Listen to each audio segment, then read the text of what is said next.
하나님 말씀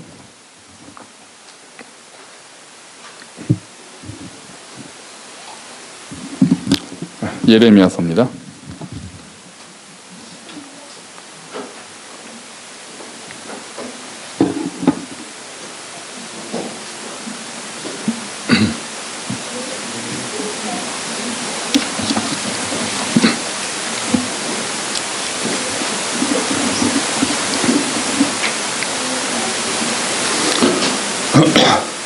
예레미야서 9장 24절 말씀입니다.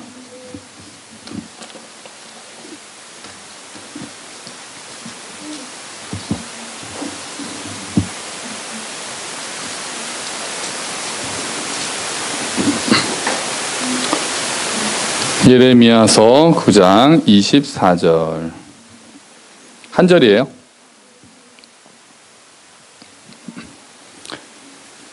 찾으셨죠? 같이 한번 읽어볼까요? 우리 23절부터 읽읍시다. 9장 23절 24절 같이 읽을게요. 시작.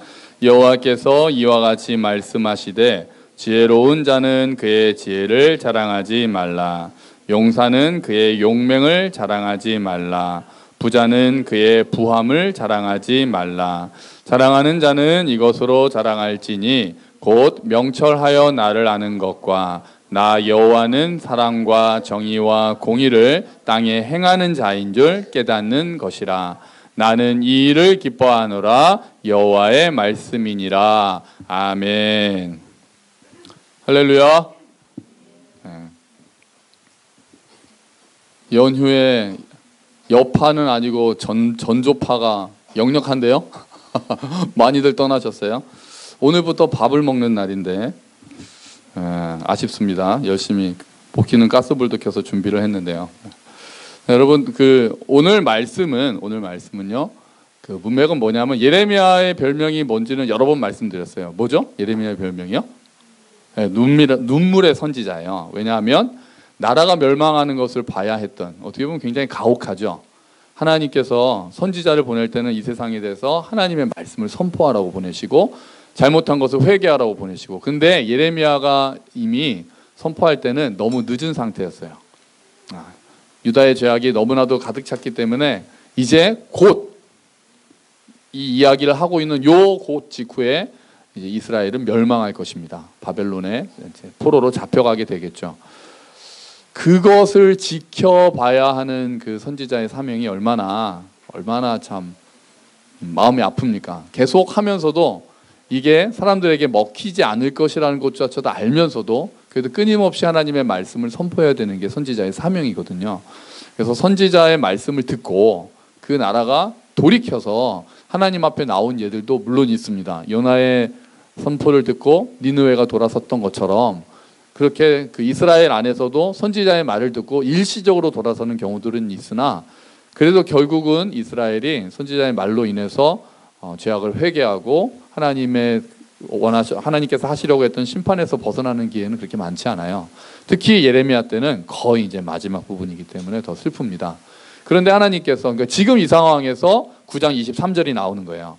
지금 바벨론이 좀 있으면 이스라엘을 꽉 멸망시킬 때거든요. 그러는데 아직도 사람들이 헛된 것을 붙잡고 있는 거예요. 그래서 하나님께서 예레미야를 통해서 말씀하시는 게, 너네 쓸데없는 거 갖고 자랑하지 마. 건강? 자랑하지 마. 뭐 돈 많아? 자랑할 필요 없어. 너 좀 똑똑해?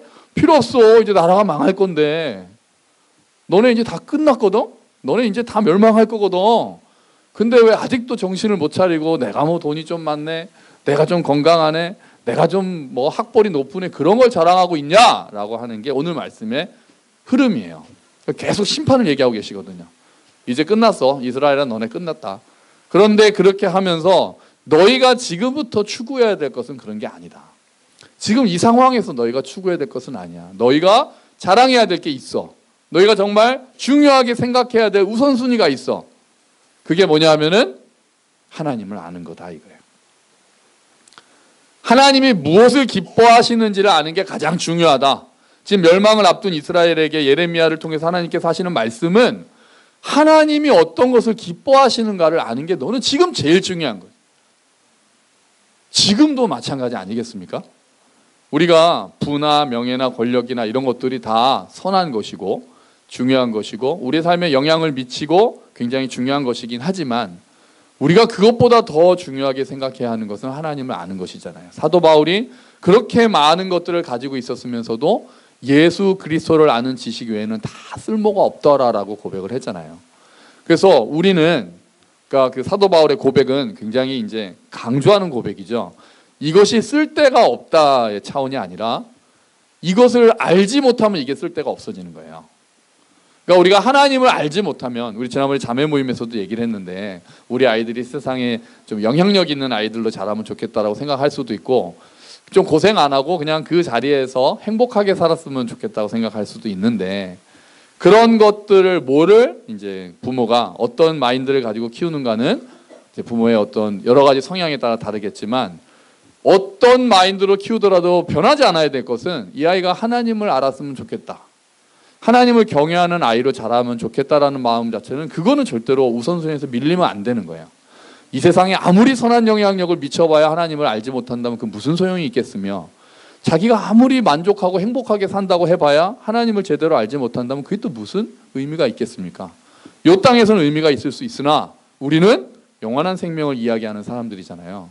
이 땅에서 영원한 생명이 이미 시작했다고 믿는 사람들이잖아요. 그럼 우리의 시각은 영원한 생명을 다 보고 있어야 하는 거죠. 그렇기 때문에 여호와를 아는 것이 너무나도 중요한 거예요. 주 예수 그리스도를 아는 지식이 그 무엇보다도 고상하다는 것은 다른 게 다 쓸모가 없는 것이 아니라 그것이 빠지면 쓸모가 없었다는 거예요. 사도 바울이 내가 바리새인이었고 율법도 많이 알았고 뭐 선생이었고 내 피죠 혈통도 좋고 근데 예수를 알지 못하기 전 그때 그건 아무 쓸모가 없었다. 이제 우리는 예수를 아는 시각에서 예수 그리스도를 알고 하나님을 아는 시각에서 그 모든 것들이 다 바뀌는 거예요. 새로운 피조물이 되었다고 하는 것은 우리가 기존에 가지고 있던 것들도 다 방향이 바뀌는 걸 의미합니다. 새로운 의미를 가지는 걸 의미해요. 그동안에는 나를 위해서 이 땅을 위해서 살던 사람들이 그 좋은 것들을 버리는 삶이 아니라 그 좋은 것들을 가지고 이제 하나님이 기뻐하시는 뜻을 이루기 위해서 사용을 하는 거죠. 이제는 사명이 생기는 거예요. 하나님께서 주신 것들에 대한 사명이 생기는 거예요. 이게 그냥 내가 혼자 이 땅에서 즐겁게 살다가 가라고 주신 게 아니구나를 알게 되는 거예요.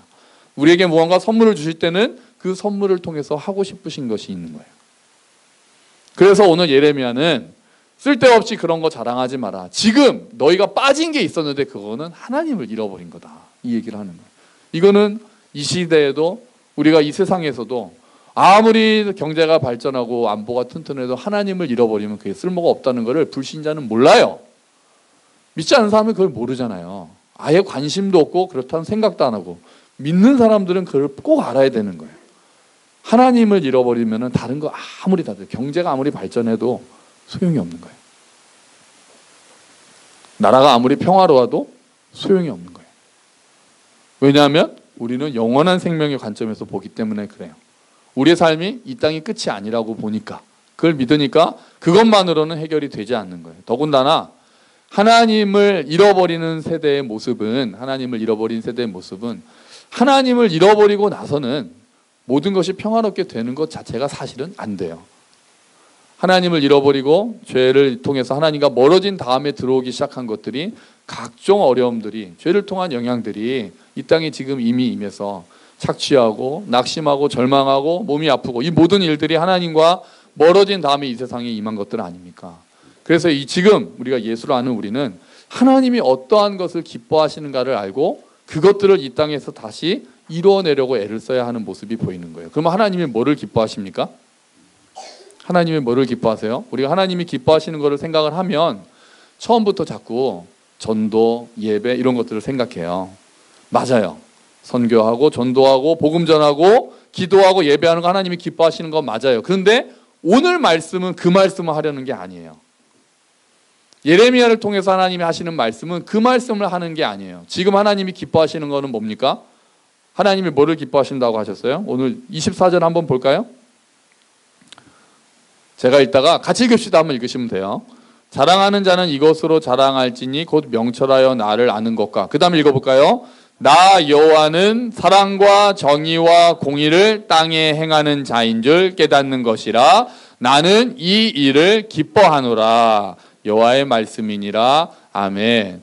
오늘 말씀에서 하나님께서 이스라엘에게 하고 싶었던 말씀은 내가 기뻐하는 것은 사랑과 정의와 공의를 땅에 행하는 것. 그게 내가 기뻐하는 일이다 이렇게 말씀하시는 거예요. 조금 더 하나님께서 그것에 대해서 더 강하게 말씀하신 부분이 미가서에 있습니다. 오늘 주보에 있어요. 주보 미가서 6장 8절, 주보 제일 밑에 있죠. 미가서 6장 8절 한번 같이 읽어볼까요? 시작. 사람아, 주께서 선한 것이 무엇임을 내게 보이셨나니 여호와께서 내게 구하시는 것은 오직 정의를 행하며 인자를 사랑하며 겸손하게 내 하나님과 함께 행하는 것이 아니냐. 아멘. 요 직전에 바로 이스라엘 사람들이 뭐라 그러냐면, 하나님, 제가 뭐 하면 하나님이 좋아하시겠어요? 제가 제사 좀 많이 드릴까요? 예배 좀 많이 드릴까요? 헌금 좀 많이 드릴까요? 그랬더니 하나님께서 이 말씀을 딱 하시는 거예요. 내가 지금 그런 거 너희한테 바라고 있니? 내가 무엇이 선한지는 내가 이미 보여줬단다. 그게 뭐냐? 내가 너한테 구하는 것은 정의를 행하는 것, 긍휼을 사랑하는 것, 그리고 겸손히 하나님과 행하는 것을 내가 원하는 거야. 내가 너희들의 예배, 너희들의 기도, 너희들의 전도 이것만 좋아하는 게 아니다. 이게 빠져 있다면 그것조차 내가 원하는 바가 아니에요. 내 마음을 알고 그 마음에 따라서 그것들이 이루어져야만 하나님이 기뻐 받으시는 예배가 되고 기뻐 받으시는 기도가 되고 예물이 되는 거죠.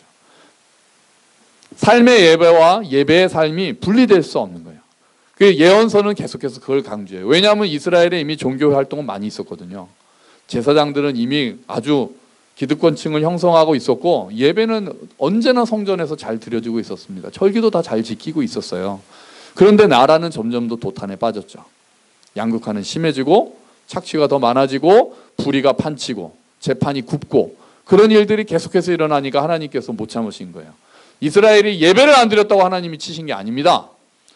헌금을 덜 했다고 치신 게 아니에요. 그들의 삶 가운데 하나님이 계시지 않았기 때문에 그랬습니다. 그러면서 종교 생활로 그것들을 다 덮으려고 했기 때문에 그랬습니다. 하나님 보시기에 그 종교 생활은 전부 다 가짜였어요. 삶이 하나님과 동행하지 않으면서 드리는 예배는 가짜였어요. 하나님 뭐라고 하세요? 야, 너네 제사 드리는 거 내 냄새가 지겹다. 그 냄새 나 맡기 싫으니까 그 재물 좀 치워줄래? 아모스는 그렇게 말씀하세요. 삶 가운데 사랑을 행하고 삶 가운데 공의를 행하고 그러지 않고 바르게 살려고 노력하지 않으면서 그러면서 너희가 그것을 덮으려고 기도 열심히 하면 돼, 예배 열심히 드리면 돼 하는 것은 너희가 나를 잘못 알고 있는 거고 그거는 내가 별로 받을 게 아니야. 지금 우리에게도 이 말씀이 적용이 된다면 우리가 먼저 개인적으로도 우리의 삶을 돌아봐야 되는 것이 굉장히 중요해지는 거예요. 심지어 그렇게 예배의식을 중요하게 생각했던 사람은 결국 나중에 누구까지 뭐라고 그랬습니까? 예수님까지 뭐라고 그랬어요. 하나님이 직접 오셨는데도 안식일을 지키지 않는다고. 예배 규정에 맞추지 않는다고 예수님까지도 막 뭐라고 그랬거든요. 그랬더니 예수님은 오히려 일부러 막 안식일에 막 병 고치고 그런 게 하신 거예요. 뭐가 더 중요하냐? 이거를 버리면 안 되지만 더 중요한 것을 너희가 잊고 있다. 예수님은 그걸 몸으로 보여주신 분이거든요. 그래서 우리가 그리스도인이 마땅히 해야 되는 것, 하나님이 기뻐하시는 것이 뭐냐? 그럼 우리는 예배드리는 것, 전도하는 것 여기에만 갇혀 있으면 안 되는 거예요. 자꾸 이 생각은 우리가 억지로 넓혀야 됩니다. 왜냐하면 우리가 그동안에 너무 이렇게만 많이 배웠어요. 선교하고 전도하고 이런 거 하나님께서 원하시는 일이고 기뻐하시는 일이고 그러니까 맨날 교회 나와서 봉사해야 되고 저는 그렇게 생각하지 않고 말씀도 그렇게 이야기하지 않습니다. 말씀도 그렇게 이야기하지 않아요. 그래서 하나님에 대한 생각을 우리가 오해를 바로잡고 통합을 해야 되는 일들을 우리가 반드시 해야 되는 거예요. 그래서 오늘 하나씩 한번 보자고요. 하나님께서 말씀하시는 것 중에 하나가 오늘 이 땅에서 필요한 거예요. 우리 주보에 보시면은 예레미야 9장 24절에 대해서 메시지 성경으로 번역을 해놨어요. 한번 읽어볼까요? 시작. 자랑을 하려거든 내 뜻을 알고 나를 아는 것 오직 그것만을 자랑하여라. 나는 하나님 신실한 사랑으로 일하는 이다. 바른 일을 하며 만사를 바로잡는 이며 그런 일을 행하는 자들을 기뻐하는 이다. 이것이 너희가 나를 알아보는 표지다. 아멘. 자, 하나님께서 먼저 원하시는 것, 신실한 사랑으로 일하는 것을 기뻐하시는 거예요. 사랑이라고 우리 개역개정은 표현했고요. 이 단어가 헤세드라는 단어인데요. 주로 뭐라고 많이 번역이 되냐면 인애라는 단어로 많이 번역이 됩니다. 그래서 이 사랑은 어떤 사랑이냐? 신실하신 사랑이에요. 그냥 감정적인 사랑이 아니에요. 하나님께서 이 땅에 사랑을 기뻐하신다. 사랑과 정의와 공의를 행하는 것을 기뻐하신다고 할 때 그 사랑은 우리가 생각하는 말랑말랑 멜랑꼬리 로맨틱한 그런 사랑이 아니라 강한 사랑이에요. 상대가 언약의 사랑은 이스라엘이 끊임없이 배반하는데도 끝까지 사랑하시는 사랑이에요. 그게 하나님이 가지고 계시는 헤세드의 사랑이었어요. 이스라엘은 끊임없이 하나님을 배신해서 멀어지고 하는데도 붙잡고 있는 사랑이 하나님이 말씀하신 사랑이었어요. 그런데 그 사랑은 그 다음에 두 번째 특징은 약자를 돌아보는 사랑이에요. 약한 자를 돌아보는 사랑입니다. 좋아하는 사람만 좋아하는 사랑이 아니에요. 나중에 이거를 예수님께서 원수를 사랑하라고 우리가 들으면 어휴 한숨이 나오는 그런 말씀까지 하신 거예요. 원수를 옆에 있는 우리 식구들끼리 사랑하기도 힘든데 원수까지 사랑하려니 우리는 정말 할 수 없는 죄인이라는 것을 극명하게 보여주는 말씀이죠. 이 사랑은 감정적인 사랑이 아니에요. 누구를 좋아하라는 말이 아니에요. 하나님이 말씀하시는 사랑은 내가 막 감정적으로 누구를 좋아하지 않더라도 하나님의 말씀에 따라서 사랑하는 그런 사랑이에요. 그러면 우리가 이 땅에 이렇게 하나님께서 기뻐하시는 인의 사랑 정의를 표현을 할 때, 그래서 제가 이 부분에서는 인애는 그건 좀 이따 말씀드릴게요. 인애는 그런 거예요. 그럼 그 다음에 정의는 어떤 겁니까? 정의. 연약한 사람을 사랑하는 사랑이 이어서 하나님께서 원하시는 것은 정의와 공의. 정의와 공의는 절차가 올바른 거죠. 공평한 것들을 이야기해요. 특히 재판을 누구는 돈이 있거나 빽이 있다고 해서 막 기소가 유예되고 뭐 이런 거 아니고 죄가 있는 사람은 그 죄에 합당한 벌을 주는 것이 정의고, 잘하는 사람은 일한 만큼은 그 노력에 보상받는 것이 정의고 공의죠. 하나님께서 원하시는 것들은 이런 모습들이에요. 그러면 우리가 이 땅에서 행해야 되는 것들은 하나님께서 기뻐하시는 요 일들을 우리가 삶 가운데서 표현하는 것을 또한 기뻐하시는 거예요. 우리가 방금 읽었던 메시지에서 나는 이 일을 행하는 자를 기뻐한다 이렇게 표현을 했잖아요. 그럼 우리가 이 땅에서도 사랑과 정의와 공의, 정의 공의를 우리가 같이 보자고요. 사랑과 정의를 이 땅에서 행하는 것을 하나님께서 기뻐하셨고 그것을 극명하게 보여주신 분이 예수 그리스도라면 우리는 이 땅의 삶 가운데서도 내가 개인적으로도 내 일상에서, 가정에서, 직장에서 사랑과 정의를 행하는 것이 하나님 기뻐하시는 일이라는 것으로 우리가 생각을 확실히 가지고 있어야 돼요. 내가 직장에서 전도하는 것, 내가 직장에서 이 사람들을 전도하는 것만 하나님이 기뻐하시는 일이 아니라 내가 그 안에서 내 삶으로 복음을 드러내는 것, 내가 하나님을 아는 자라는 것을 드러내는 것, 바른 모습으로 드러내는 것이 먼저 밑바탕으로 되어 있어야 해요. 이게 떨어져 있어서 그동안 오히려 전도가 막히는 경우까지 생기는 거예요. 삶으로 뒷받침이 전혀 되지 않고 그게 오히려 이렇게 해야 된다, 그러니까 교회 가자, 이렇게 해서는 오히려 복음이 막히는 경우까지도 심심치 않게 생기는 거죠. 우리가 먼저 바르게 있어야 되는 부분은 일반 은총의 차원에서 하나님이 우리에게 원하시는 삶을 먼저 생각을 해야 돼요. 그게 뒷받침이 됐을 때 우리의 말이 힘을 얻게 되죠. 복음을 아는 자의 삶, 하나님을 아는 자의 삶이 이런 것이라는 걸 보여줘야죠. 우리가 완전한 걸 요구하는 건 아니죠. 완전은 하나님만 가능하잖아요. 완전히 정의롭고 완전히 사랑하시는 분은 하나님 외에는 불가능합니다.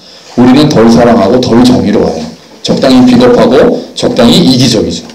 알아요. 저도 마찬가지고 우리 모두 마찬가지입니다. 하지만 우리가 완전한 사랑이고 완전한 정의이신 하나님을 아는 자들은 이제 예수 그리스도를 닮아가려고 하는 자들이에요. 그리고 성령 하나님께서 우리 안에서 우리를 만들어 가세요.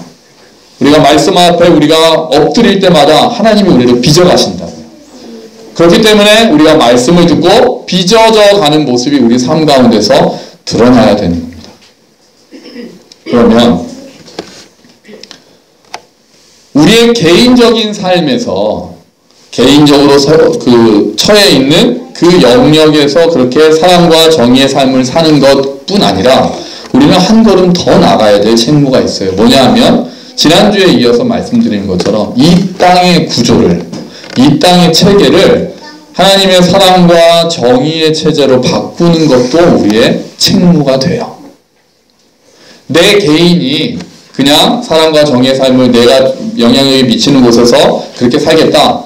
아주 중요하고 기본적으로 당연히 다 우리가 그래야 해요. 근데 거기서만 멈추는 것이 아니라 이 땅의 체제가, 우리가 속해 있는 이 나라의 체제가 하나님의 인애, 헤세드를 표현하는 체제, 하나님의 정의가 이루어지는 체제로 바꾸는 것에 관심을 가져야 하는 것이 또한 우리의 몫인 거예요.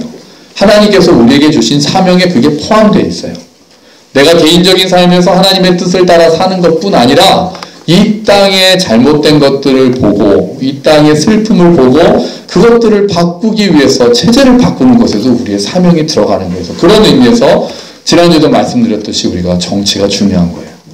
교회가 정치에 참여해야 된다는 의미가 아니라 그리스도인들이 정치에 관심을 가져야 하는 이유는 이 정치 구조가, 이 정치 체제가 지금 그냥 딱 말하면은 어떤 후보가 대통령이 되었을 때 이 땅의 구조와 체제가 좀 더 하나님이 말씀하시는 인애 그리고 하나님이 말씀하시는 정의에 조금 더 가까워질까를 생각을 해야 된다는 거예요. 개인의 느낌, 감정, 학벌, 지연 이런 것들로 휘둘리는 것이 아니라 어떤 체제가, 어떤 정책이 하나님의 인애, 하나님이 기뻐하시는 사랑과 공의 거기에 합당한가를 우리가 고민해야 되는 쉽지 않은 사명이 우리에게 또한 주어졌다는 겁니다. 그러면 하나님의 인애가 이 땅에 표현된다는 것은 어떤 걸 말할까요?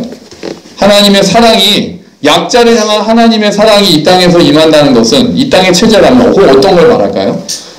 약자를 돌보는 거겠죠. 고아와 과부를 돌보는 거예요. 우리 아이들을 잘 양육할 수 있는 것들이에요. 어르신들을 잘 공경할 수 있는 것들이죠.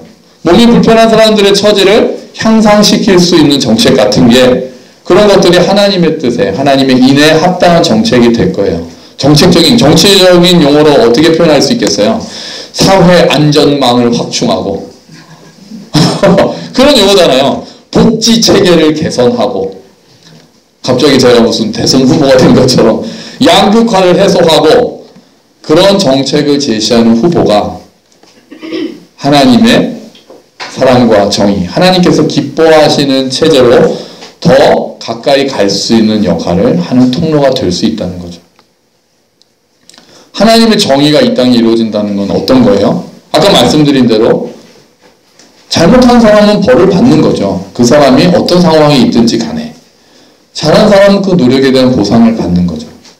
기회가 공평하게, 최소한 기회만 공평하게 주어진다고 해서 되는 것도 아니지만 출발선 자체가 너무 달라져 있긴 하지만 그래도 기회가 주어지고 그런 것들을 통해서 절망하지 않고 이렇게 노력했을 때 이런 보상이 있을 거라고 기대할 수 있도록 만드는 사회가 정의로운 사회 아니겠습니까?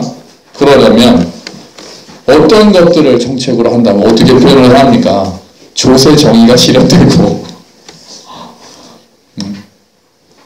상속이 최소화되고 부모의 그 금수저, 은수저액이 많이 나오지 않도록 상속을 못하게 하고 그럴 수 없겠지만 상속보다는 노력이 좀 더 대접을 받고 투기소득에는 중과세하고 공교육을 정상화해서 사교육비에 힘들어하는 우리의 많은 사람들이 좀 허리를 펼 수 있도록 해주는 정책이 하나님이 말씀하시는 정의에 가까운 정책이 되는 거예요.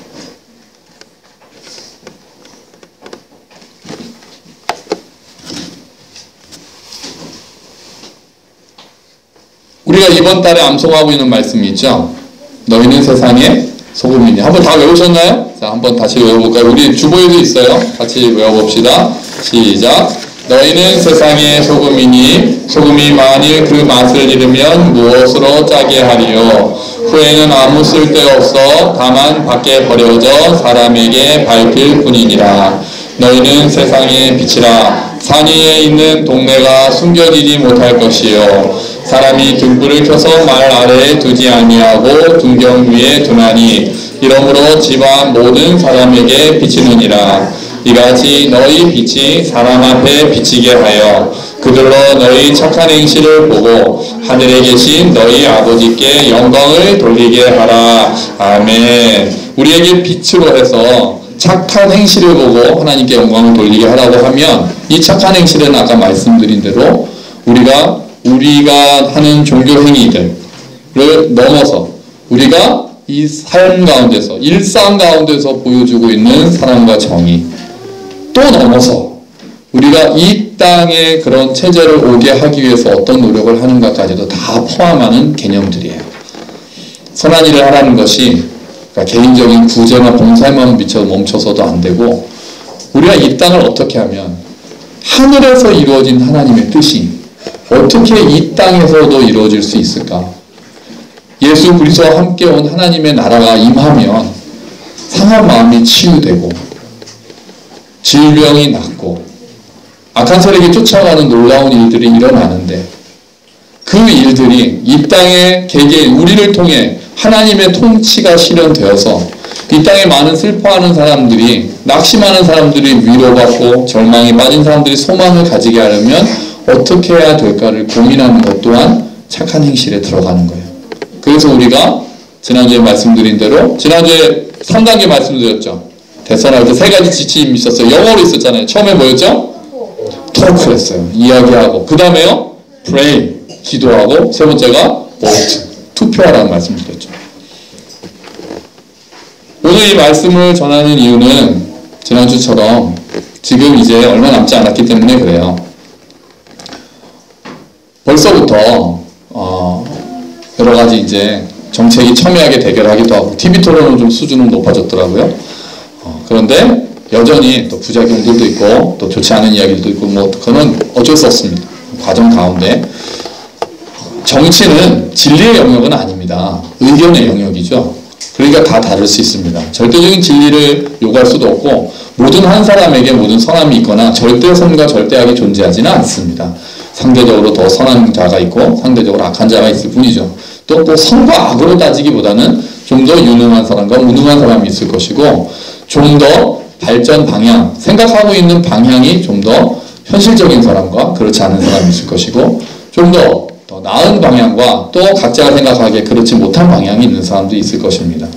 그리스도인들은 어떤 정책을 보든 어떤 사람들을 평가하든 그들의 정책이, 그리고 그들의 삶이, 걸어온 삶이 하나님께서 말씀하시는, 오늘 하나님이 기뻐하신다고 하는 인애에 따른 삶이었는가를 봐야 합니다. 그 사람의 삶이 약자를 위한 삶이었는가, 아니면 늘 강자 옆에 있었던 사람이 그런 삶이었는가도 우리가 봐야 할 조건 중에 하나가 들어갑니다. 그 사람이 내놓고 있는 정책들이, 이 정책들을 실현했을 때 하나님의 인애가 이루어지겠는가? 그렇게 성경에서 계속해서 이야기하고 있는 고아와 과부를 돌보고 나그네를 돌보라는 그런 것들이 실현화되는 그런 정책인가? 아니면 그렇지 않은가? 그런 것들을 봐야 합니다. 그들이 내놓는 정책이 이 땅에 정의를 세우는 일들인가? 복음이 전파되는가? 이런 쪽을 바라보는 것이 아니라 하나님이 이 땅에서 원하셨던 바른 일들, 공평하게 이루어지는 일들이 세워지는 것에 좀 더 가까워지겠는가? 예수님이 이 땅에 오셨으면 세우셨을 만한 그런 나라에 조금 더 가까워지겠는가를 고민해야 하는 것이 우리가 선거를 앞두고 해야 되는 고민인 것이죠.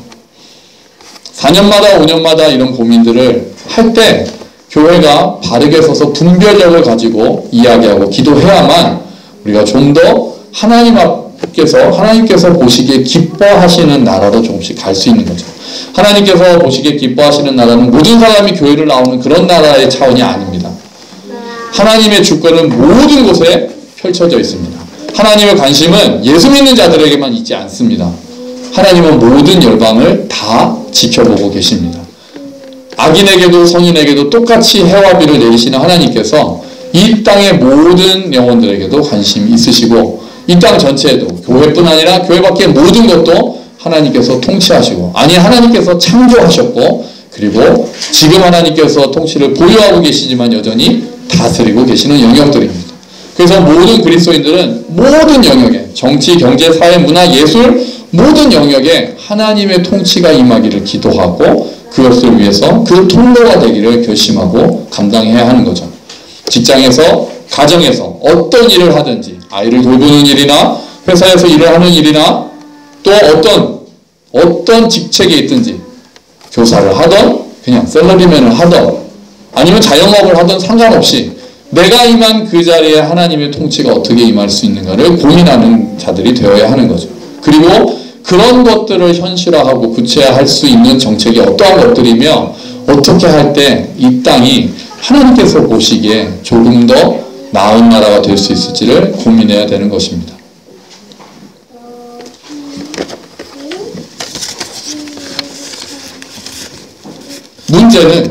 문제는 그게 쉽지 않다는 거죠. 왜냐하면 말로는 다 이런 나라를 꿈꾸고 있다고 얘기를 하거든요. 말로는 다 이런 나라를 꿈꾸고 있다고 이야기하기 때문에 우리가 그래서 좀 더 고민하고 연구해야 될 부분들이 많습니다. 우리가 같이 서로 이야기를 해야 됩니다. 저는 계속해서 이야기를 하시라고 말씀드리고 싶습니다. 아이들과도 충분히 이야기할 수 있습니다. 지난주인가요? 초등학생이 어떤 후보는 빨갱이라서 뽑으면 안 된다고 얘기를 하고 다니는 걸 제가 봤거든요. 깜짝 놀랐습니다. 걔가 뭘 알겠습니까? 어디선가 들었던 거겠죠. 생각해보니 지난번 대선 때는 우리 박근혜 대통령으로 만든 1조 한 사람이 제 아들입니다. 현우가 박근혜를 뽑아야 된다라고 막 이야기를 하고 다녔어요. 저도 좀 신기했습니다. 왜 그랬니? 그랬더니 이름이 마음에 든다고 그러더라고요. 그때가 초등학교 2학년인가요? 학교 가서 막 아이들하고 설득시켰대요. 뭐 문재인을 뽑아야 된다는 사람을 박근혜로 다 이렇게 돌이켰다고 그러더라고요. 그래서 현우가 일조를 했구나. 아이들이 이미 다 듣고 있어요. 아이들이 듣고 있고 어떤 이야기를 하는지 보고 있습니다. 벽보를 유심히 봅니다. 초등학교 3학년 이상만 돼도 벽보를 열심히 보면서 물어봅니다. 그래서 우리가 이야기를 해야 돼요. 어떤 것들이 우리의 기준이 돼야 되는가? 그리스도인들은 어떤 것들을 기준으로 해야 하는가? 그래서 그들의 인격도 우리가 봐야 하고 그들의 하는 말과 행동이 어떤지도 봐야 하고 그들이 하는 방향들이 어떤 방향으로 가는지를 우리가 봐야 합니다. 그리고 아이들에게도 이야기해 주어야 합니다. 진리를 이야기하는 것이 아니라 의견을 이야기하되 하나님이 원하시는 나라가 어떤지를 가르쳐주는 계기로 삼아야 합니다. 그런 것들을 함께 의논해서 가는 과정이라고 이야기를 해야 합니다. 교회가 뒤짐지고 있어서는 안 됩니다. 그리고 교회가 뒷짐지지 않고 전면에 나서야 한다는 것이 아니라 개개인의 그리스도인들이 하나님께서 원하시는 나라를 꿈꿔야 합니다. 하나님께서 원하시는 나라는 예수께서 보여주신 그 삶입니다. 정의와 사랑이 만나는 것, 십자가에서 보여주신 것이 완벽하게 보여주신 그 십자가의 삶이 하나님께서 이 땅에서 원하시는 나라고 그 나라를 이루기 위해서 우리가 그 은혜의 통로가 되기를 원하십니다. 그리고 얼마 남지 않았습니다.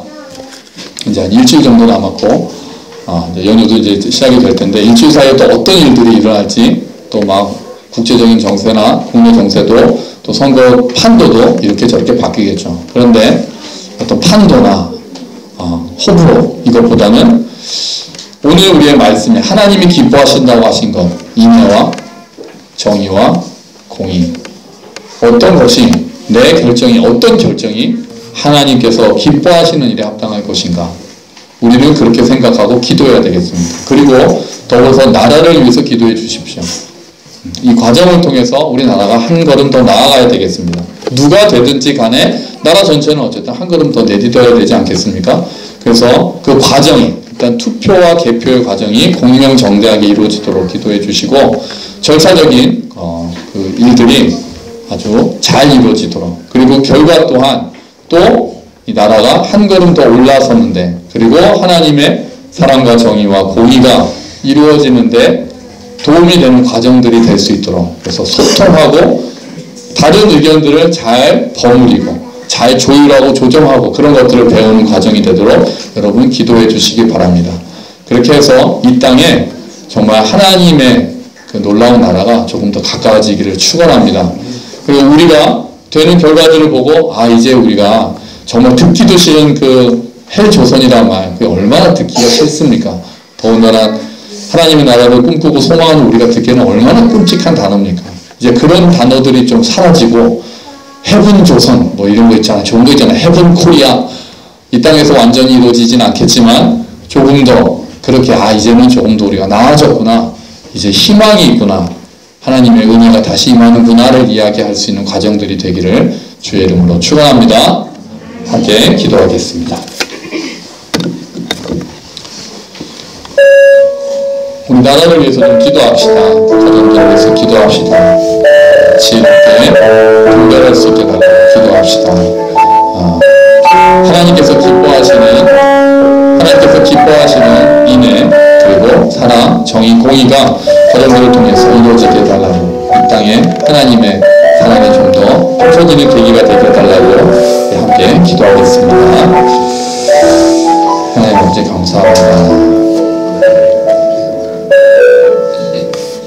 주님께서 오늘 보여주셔서 하나님 가정 가운데에서 이 땅에 임하는 하나님의 은혜가 보여지기를 원합니다. 하나님 도와주십시오. 우리가 지혜가 부족하고 많은 것들이 가리워져 있고 하나 악한 것들에 휘둘리기도 합니다. 하나님 선한 것들이 드러날 수 있게 하시고 현실적으로 잘 드러날 수 있도록 주님께서 도와주시옵소서. 아버지 하나님, 가정이 공평하게 공정하게 진행되기를 간절히 원하오니 하나님 도와주시고 인도해 주시옵소서. 하나님 지혜롭게 이야기할 수 있게 하시고 지혜롭게 기도하게 하시고 하나님 어떠한 정책들이 어떠한 사람이 정말 이 땅에 인해 사랑, 정의, 평화, 하나님의 가치들이 형성될 수 있을지 지혜롭게 생각하고 기도하는 우리가 되게 하여 주시옵소서. 가정 가운데 하나님 나라가 극도로 분열되지 않게 하시고 하나님 모든 것들을 다스리시는 하나님의 주권이 이루어질 수 있도록 좀 도와주시기를 원합니다. 하나님 가정 가운데 하나님께서 선하게 임해 주시옵소서. 황무하고 낙심하고 슬퍼하는 모든 사람들에게 하나님의 은혜가 임할 수 있도록 주님 도와주시옵소서. 지혜와 분별을 허락하여 주시옵소서. 감사합니다. 주님 도와주시옵소서. 감사합니다. 주님 고맙습니다. 하나님 망해가고 있던 이스라엘에게 엉뚱한 것들로 자랑하지 말고 훨씬 더 중요한 것, 아니 필수적인 것, 하나님을 알라고 말씀하신 하나님, 하나님이 사랑과 정의와 공의를 행하는 것을 기뻐하시는 분이라는 것을 알라고 그렇게 말씀하신 하나님의 말씀을 오늘 봅니다. 주님, 우리 또한 이 땅에서 우리의 삶 가운데 하나님의 뜻이 이루어지기를 간절히 원합니다. 우리의 삶이, 우리의 일상의 삶이 사랑과 정의와 공의 가운데서 행하게 하시고 주님, 이 나라가, 이 국가가, 이 사회가 하나님이 말씀하신 그 사랑과 정의가 잘 이루어지고 좀 더 잘 펼쳐지는 사회가 될 수 있도록 주님 은혜를 베풀어 주시옵소서. 그리스도인들을 이 땅에 빛과 소금으로 부르셔서 그런 일들 또한 감당하는 통로가 되라고 하나님께서 세워주셨습니다. 우리가 분별하게 하시고 깨어있게 하시고 너무 무관심해서 그 영역을 정말 어둠의 세력에게 넘겨주는 것이 아니라 깨어있어서 분별하며 하나님께서 어떤 것들을 원하시는지를 기억하고 또 이야기하고 서로를 존중하는 가운데 좀 더 나은 방법을 찾는 정말 그 과정을 통해서 우리 모든 사람들이 좀 더 하나님의 은혜를 깨닫고 임하는 그런 과정들이 될 수 있도록 주님 도와주시옵소서. 아울러 우리가 함께 나라를 위해서 기도하기를 원합니다. 주님, 여러 가지 안팎으로 어려운 일들이 있습니다. 주님, 이 나라가 좀 더 소망의 나라가 되기를 원합니다. 절망에 빠져있는 많은 자들이 희망을 가지는 나라가 되기를 원합니다. 그리고 이 많은 어려움 가운데 낙심하고 있는 사람들이 기회를 얻고 다시 올라설 수 있는 사다리를 붙잡을 수 있고 그래서 노력한 대로 보상받고 잘못한 사람들은 벌을 받는 그런 공의가 이루어지는 나라가 되기를 원합니다. 그리고 좀 더 약한 사람들이 돌봄을 받고 다시 삶의 희망을 놓치지 않도록 세워주는 그런 나라가 되기를 원합니다. 주님, 그것을 위해서 기도하게 하시고 우리가 더 가진 것이 있으면 나눌 수 있게 하시고 모든 정치를 통해서도 하나님의 뜻이 이루어질 수 있도록 주여 은혜를 더하여 주시옵소서. 감사합니다. 주님, 이 모든 말씀 예수 그리스도의 이름으로 기도합니다. 아멘.